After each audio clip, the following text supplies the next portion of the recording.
Hello everybody, it's Justin B. Terry Smith from Justin's HIV Journal, and this month I decided to profile someone that you may not have heard of.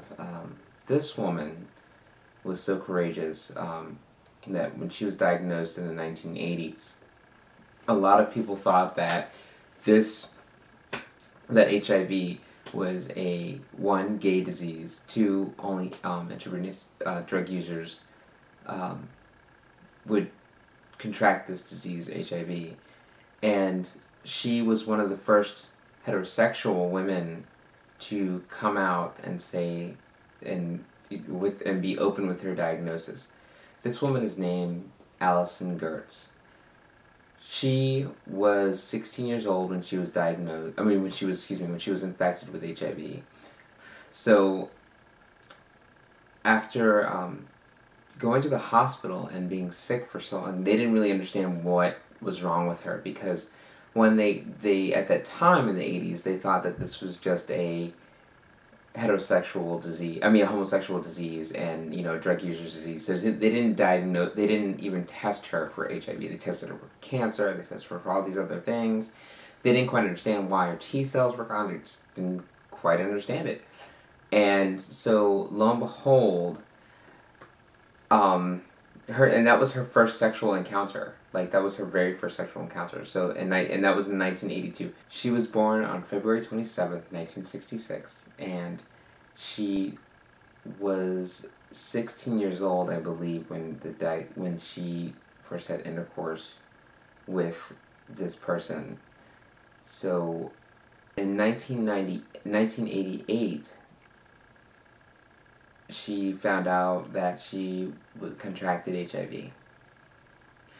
That was when they finally tested her for HIV, and of course, it was a huge surprise because she was actually from a well-to-do family. Like in New York, I believe they had a line of stores, and her family was very well off, and she was a very prominent person in the community.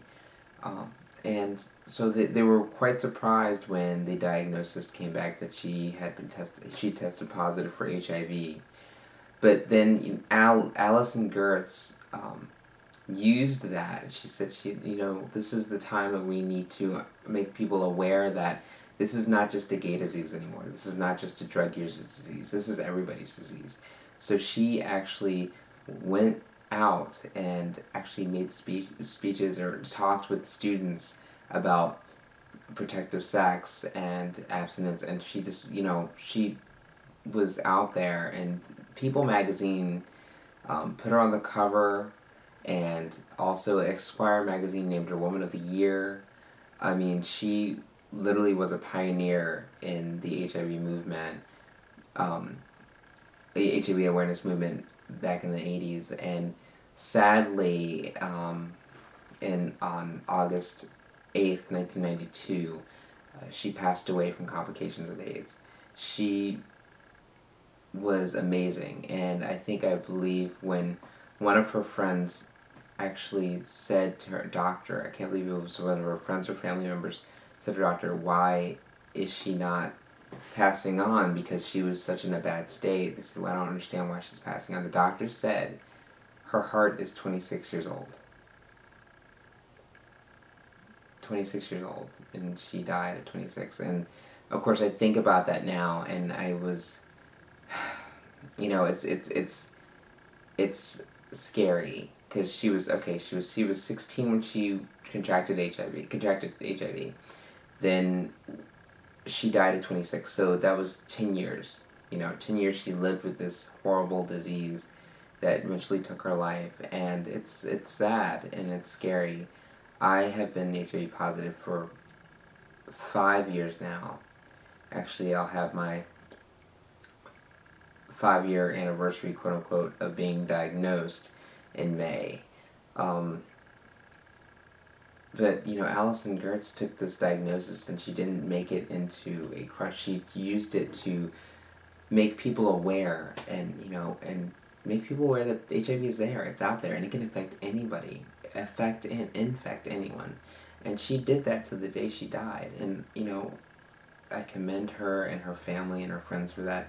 And after her death, her family actually made an organization, Love Heals. And what Love Heals is, they actually go out to schools and they speak to people. They actually go with one person who's going to be the speaker who's been positive, and another person who is not the speaker but an expert about HIV. And they go out and they talk to students and they make students aware. Like, I remember I was on YouTube and I was watching one of their presentations, and it was about a woman who had her second sexual encounter and was infected with HIV.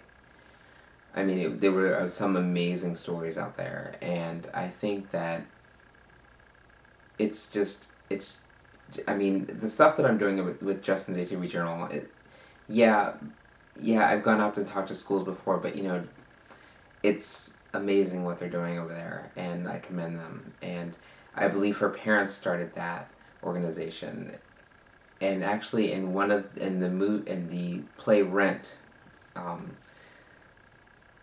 I believe it's the song Life Support. It actually, one of the lines actually plays tribute to Ms. Gertz. And Jonathan Larson used the names of his friends who were HIV positive at the time and as characters in the song. And one of the people that is referenced is Allie Gertz. I mean, her name is Allie, her character's name is Allie.